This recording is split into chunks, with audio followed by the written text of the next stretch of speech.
दोस्तों, सीलिंग एक बहुत ही महत्वपूर्ण एलिमेंट है हमारे घर को बनाने में। ये हमारे इंटीरियर को अट्रैक्टिव और सुकूनपूर्वक रहने के लिए बहुत ही बड़ा कारण बनता है। फॉल्स सीलिंग से हमारा घर हमारी पर्सनैलिटी को भी दर्शाता है। और अगर बात किचन में कुछ काम करने की हो, चाहे फॉल्स सीलिंग की हो, मॉड्यूलर किचन की हो, जहाँ पर हमारे बेटर हाल्फ से रिलेटेड है, तो इसका फिर कहना ही क्या, आपकी ज़िम्मेदारी बनती है और उनकी रजामंदी से सारा डिज़ाइन होना चाहिए। ये बहुत ही ज़रूरी है। तो आज सबसे पहले मैं आपको पीओपी का स्टेप बाय स्टेप सारा काम जो हो रहा है उसके बारे में बताऊंगा। पीओपी और पीवीसी पैनलिंग क्या करना चाहिए, इन दोनों में क्या फ़र्क है, थोड़ा थोड़ा इसके बारे में भी बताऊंगा ताकि आप डिसीजन ले सकें। यहाँ पर पीओपी का जो काम हो रहा है इसका पूरा स्टेप आज कंप्लीट आपको मैं बताऊँगा। दोस्तों, वैसे तो सीलिंग पर 3 तरह का काम किया जाता है। एक तो पीओपी, जैसा कि बताया, प्लास्टर ऑफ पेरिस की लेयर चढ़ाने से, दूसरा जिप्सम बोर्ड यूज़ करने से, और तीसरा होता है पीवीसी पैनलिंग।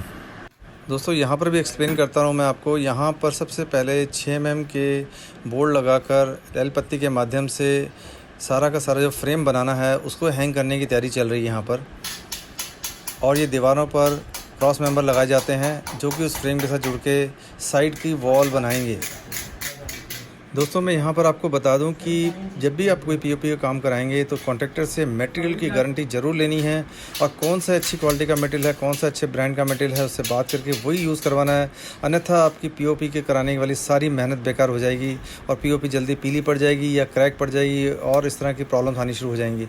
लेकिन अगर एक बार अच्छा मटेरियल यूज़ कर लिया आपने तो ये सब प्रॉब्लम दूर रहेंगी और कम से कम 15 साल तक इसकी लाइफ कुछ नहीं होता इसको। और ये सिंपल डिज़ाइन बन रहा है आपके सामने।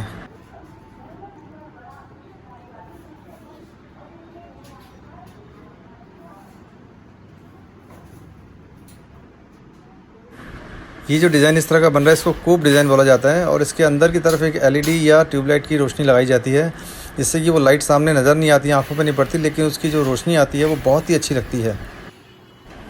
दोस्तों, यहाँ पर आप पूरे मेहनत की अपनी कमाई लगा रहे हो और आपके साथ कोई धोखा ना हो, चीटिंग ना हो, आपको बाद में जो पीओपी के डिज़ाइन मिले या वर्कमैनशिप मिले वो अच्छी ना हो।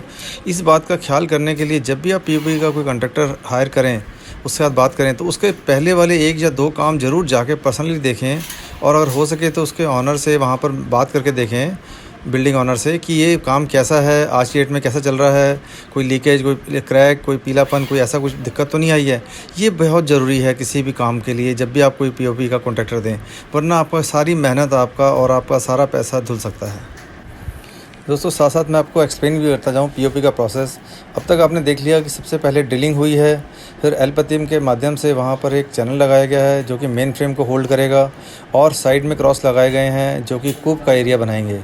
तो ये अब तक का प्रोसेस हो गया है। और इसके बाद मैंने आपको बताया था चिकन मैश लगेगी, और चिकन मैश के बाद पीओपी की लेयर लगनी शुरू हो जाएगी। इसके अलावा दोस्तों, आपको एक बहुत महत्वपूर्ण बात ध्यान रखनी है जब ये काम हो रहा हो, कि आपके इस काम के होने जैसी चैनल लगा है तभी आपको इलेक्ट्रीशियन को भी बुलाना है, और इलेक्ट्रीशियन से बुलाकर आपको जो भी आपके किचन के अंदर या जो भी रूम के अंदर आपका सीलिंग हो रही है, वहाँ पर जो जो प्लग पॉइंट्स, जो भी पावर के कनेक्शंस हैं, जो भी लाइट के कनेक्शन हैं, और जो कंसील्ड लाइट्स लगने वाली सबसे इम्पोर्टेंट यहाँ पर, उसके कनेक्शन और उसकी वायरिंग आपको अभी करवानी है, ताकि मेन फ्रेम लगने के बाद इसको होल्ड किया जाएगा उस वायर को, जो वायर यहाँ पर आएगी। और जो वायर आएगी उसका ध्यान रखना है आपको कि वो वायर प्रॉपर कंड्यूट के अंदर हो, और फ्लेक्सिबल कंड्यूट यहाँ पर बहुत ही बेटर रहता है, ताकि पीओपी ऑपरेटर उसको अपनी मर्ज़ी से थोड़ा आगे पीछे करके फिक्स कर सकते हैं। और जहाँ जहाँ जितनी कंसील्ड लाइट लगनी है वो आपको पीओपी ऑपरेटर को, जो काम करने वाले हैं, उनको बताना पड़ेगा। वो वहाँ पे मार्किंग करके और उस वायर को वहीं पर छोड़ देंगे जहाँ से आपको कनेक्शन देना है। दोस्तों, जैसे ये किचन का एरिया है जहाँ पर ये फॉल सीलिंग हो रही है, तो वहाँ पर आपको लाइटिंग का बहुत ही ज़्यादा ध्यान रखना है, क्योंकि जब यहाँ पर मॉड्यूलर किचन बनेगी और जो यहाँ पर मॉड्यूल्स बन जाएंगे, जो अलमारियाँ बन जाएंगी, तो वो ऊपर से जो लाइट आने वाली है वो उसको रोक लेंगी। तो जो किचन की स्लैब है, जहाँ पर कुकवेयर है, आपका गैस स्टोव है या आपका सिंक है, या जहाँ पर एक्चुअल काम होना है जिस स्लैब के ऊपर, वहाँ पर कई बार लाइट सीधी नहीं आ पाती है। तो आपको इस बात का ध्यान रखना है कि आपकी लाइटिंग पूरी किचन में इस तरह से हो कि पूरी वेल लिट हो, पूरी किचन में रोशनी हो, और ख़ासकर स्लैब वाले एरिया में लाइट ज़रूर आए, क्योंकि स्लैब वाले एरिया में जनरली क्या होता है, वहाँ पर उसके ऊपर भी मॉड्यूलर किचन का जो अलमारियाँ का पोर्शन आ जाता है, और वहाँ पर लाइट नहीं पहुँच पाती है। तो किचन में पीओपी बनाते वक्त आपको ये ज़रूर ध्यान रखना है कि कितनी लाइटिंग लगानी है और कहाँ-कहाँ लगानी है, ताकि आपको बाद में इस बात के लिए पछताना ना पड़े। तो ये बहुत ही महत्वपूर्ण पॉइंट है कि लाइट का और जब पीओपी का काम हो रहा हो तो उन दोनों का काम होना ज़रूरी है, वहाँ पे रहना ज़रूरी है और वो काम उस समय हो जाना चाहिए।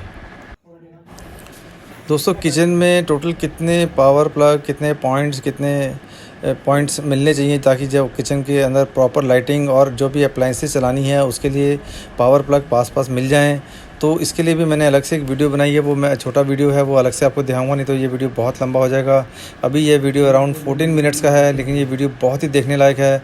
मैंने आपको पीओपी का प्रोसेस समझाने की कोशिश की है, पीओपी कैसे होती है।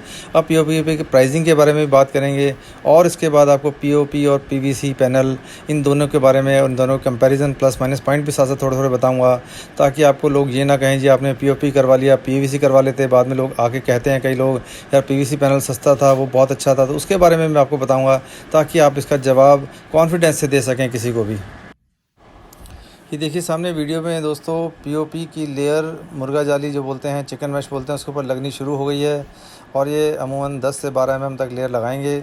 और ये जब मटेरियल लगाना है इसका, उसका ध्यान रखना है कि जो पीओपी का मटेरियल घोलने के बाद जैसे सामने देख रहे हैं, इसको अच्छी तरह से मिक्स करना है और ये 7 से 8 मिनट तक इसको स्टे करना है इसी पोजीशन में, ताकि ये थोड़ा हार्ड हो जाए, इसके अंदर जो पानी है वो सूख जाए और ये थोड़ा सा हार्ड मटेरियल होने के बाद इसकी विस्कोसिटी ये देखिए जैसे सामने नज़र आ रही है, ऐसा लगे और लगाने में आसानी हो, तभी ये मटेरियल यूज़ करना चाहिए।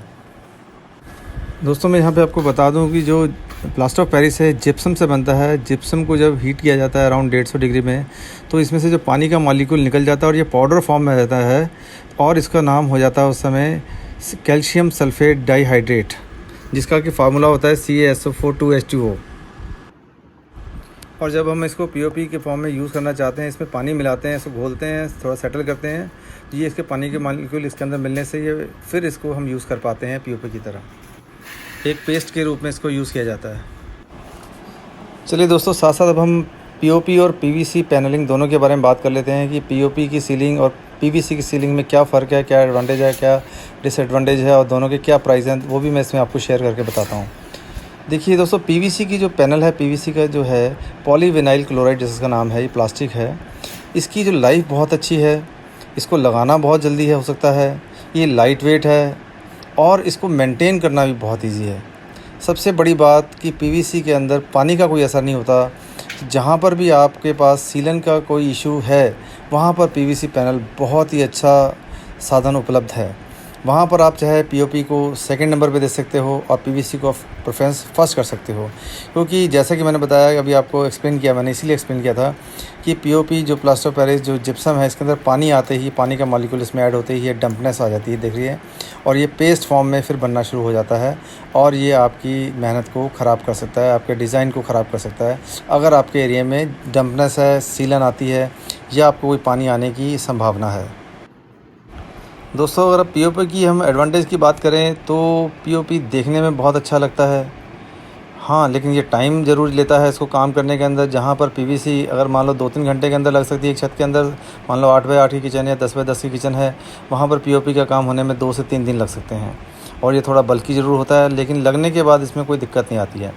इसमें बाद में एक रेकरिंग कॉस्ट आती है पेंट करने की। जब भी आप किसी एरिया में, चाहे किचन हो, ड्राइंग रूम हो, कहीं पर और जब गंदा हो जाता है, डस्ट लग जाती है, तो आपको इसको रूटीन में आपको पेंट कराना पड़ेगा, जो कि एक रेकरिंग कॉस्ट आपको लेके चलनी पड़ेगी। और जहाँ तक पीओपी में डिज़ाइन की बात करें तो पीओ में बहुत ही ज़्यादा डिज़ाइन अवेलेबल हैं। इसकी लुक बहुत ही एलिगेंस लगती है और जैसे मैंने बताया था, ये पर्सनैलिटी को भी दर्शाती है। तो इसको देखने के बाद रूम या किचन या जो भी आपका हॉल एरिया है, पीओपी लगने के बाद वो बहुत ही एलिगेंट और रिच लुक देता है। हालांकि वो पीवीसी में मैंने देखा, जहाँ कहीं पे मैंने पैनलिंग देखी है, करवाई है, वहाँ पर वो उतनी रिच लुक नहीं आती। थोड़ा सा उसके अंदर हमको यू कैन से थोड़ा सा, मतलब उसमें अगर मैं नंबर कम देना चाहूँगा तो नंबर कम होंगे पीवीसी की। तो इसलिए मुझे पीओपी की जो लुक है वो बहुत ही रिच लगती है, तो पीओपी इस मामले में नंबर ज़्यादा ले जाता है। अब दोस्तों, अगर हम पीवीसी के थोड़े डिसएडवांटेज माइनस पॉइंट्स की बात करें तो इसका सबसे एक बड़ा पॉइंट है कि इसके अंदर, पीवीसी के अंदर, कुछ टाइम में हीटिंग की वजह से, जब हमारे, आप जिस हिंदुस्तान में हम रहते हैं, यहाँ पर आपको मालूम है टेम्परेचर हमेशा ज़्यादा ही रहता है, तो वहाँ पर पीवीसी हीट के साथ रिएक्शन करने में जो इसके अंदर से क्लोरीन गैस निकलती है और जो क्लोरीन गैस अगर हम रूम में हैं और ख़ासकर बंद रूम है या किचन है या कहीं पर भी है, तो वहाँ के रहने वालों के लिए ये ख़तरनाक है, मैं कहूँगा बहुत ही ख़तरनाक है। तो ये एक पॉइंट ही पीवीसी को ना लगाने के लिए बहुत है वैसे तो। दूसरा कारण है पीवीसी की जो बर्निंग हैज़र्ड्स बहुत ज़्यादा हैं। अगर आपने आजकल एलईडी लगाई है या आपकी लाइट्स बहुत ज़्यादा देर तक जली रहती है और वहाँ पे नीचे पीवीसी का पैनलिंग आ रहा है, तो ये बर्निंग हैज़र्ड वहाँ पे प्रोड्यूस करेगा। और अगर खुदा ना खास्ता कभी कोई शॉर्ट सर्किट की वजह से कभी आग वगैरह लग जाती है, तो यह बहुत जल्दी जल जाएगा और ये बेसिकली फ्लेम को और आगे प्रोपोगेट करेगा। ये आग आपको फैलाने में सहायक सिद्ध होगा। हालाँकि पीओपी में ये बात नहीं है। तो ये 2 या 3 चीज़ें जैसे मैं बात करूँगा, जो एक तो बर्निंग हैज़र्ड्स और जो गैस क्लोरीन निकलने वाला, और इसके अलावा तीसरा जो कि थोड़ा सा कम है ऐसा कोई रीज़न, लेकिन उसमें जॉइंट्स नज़र आते हैं आपको। हर 1 फुट जो 8 इंच की जो पैनल होता है, 8 इंच के बाद आपको पैनल के में जॉइंट्स नज़र आने शुरू हो जाएंगे। तो यह थोड़ा सा कभी-कभी तो एक सिमेट्रिकल लुक तो बनाता है, कई बार अच्छा लगता है अगर आप ध्यान से देखें तो, लेकिन एक जॉइंट पूरी वॉल पे तो आपको या छत पे नज़र आएगा, जो कि थोड़ा मैं इसको डिसएडवांटेज ही मानूँगा। तो ये 3 मेजर पॉइंट, जो क्लोरीन गैस निकलनी, बर्निंग हैज़र्ड्स और जॉइंट्स निकलने वाला मामला, पीवीसी को मेरी नज़रों में पॉइंट्स थोड़ा सा कम कर देता है। दोस्तों इसके साथ साथ मैं आपको बता रहा हूँ, ये सामने जो लाइट के लिए जो कंसील लाइट लगनी है यहाँ पर, जो हमने पहले प्लान कर ली थी कि जैसे यहाँ पर टोटल कितनी लाइट लगनी है। जैसे हमने सोचा था यहाँ पे टोटल 9 लाइट लगेंगी और एक सेंटर में लाइट लगेगी, तो उस पॉइंट के हिसाब से हर पॉइंट को काटा जा रहा है और यहाँ पर पहले से ही लाइट को प्रोविज़न किया गया था। और दोस्तों बातों बातों में पता ही नहीं चला कब किचन का काम ख़त्म हो गया और ये हमारे कॉन्ट्रैक्टर साहब हैं जो अपना सामान वापस लेके जा रहे हैं। अब मैं आपको बता दूं पीवीसी और पीओपी में ख़र्चा कितना आता है। जहां पर पीवीसी 50 से 60 रुपये पर स्क्वायर फीट मिल जाती है हमें, वहीं पे पीओपी हमें 100 से 150 रुपये स्क्वायर फीट मिलती है। अब मैं यहाँ पर आपको जो हमारे यहाँ कॉन्ट्रैक्टर थे उनसे भी बात करवाता हूँ। जैसे काम होता है उसी हिसाब से प्रॉफिट होता है। हाँ, तो अगर मान लीजिए हम छोटा सा काम पकड़ते हैं तो छोटे काम में मार्जिन कम होता है, बड़े काम में थोड़ा मार्जिन कम भी होता है तो 2 पैसे बच जाता है, क्योंकि प्रॉपर वो काम लेबर मिस्त्री लगे रहती है। तो जैसे ये घर 250 गज का कोई मान लो आपको घर मिल गया, इसमें छत पे का सारा काम करना है, तो कितने ये पीओपी लगेगा, कितना जाली लगेगा, कितना लगेगा, कितनी लेबर, कितने पैसे कमा लोगे आप? सर जी वो डिजाइन के ऊपर होता है। अगर काम 250 गज की कोठी मिल जाए, अगर खाली एक फ्लोर के सीलिंग करना है तो कम से कम 25,000 लगभग आदमी प्रॉफिट कमा सकता है। हाँ। तो इसमें मेजर क्या क्या आइटम लगते हैं? लेबर मिस्त्री सब काट पीट के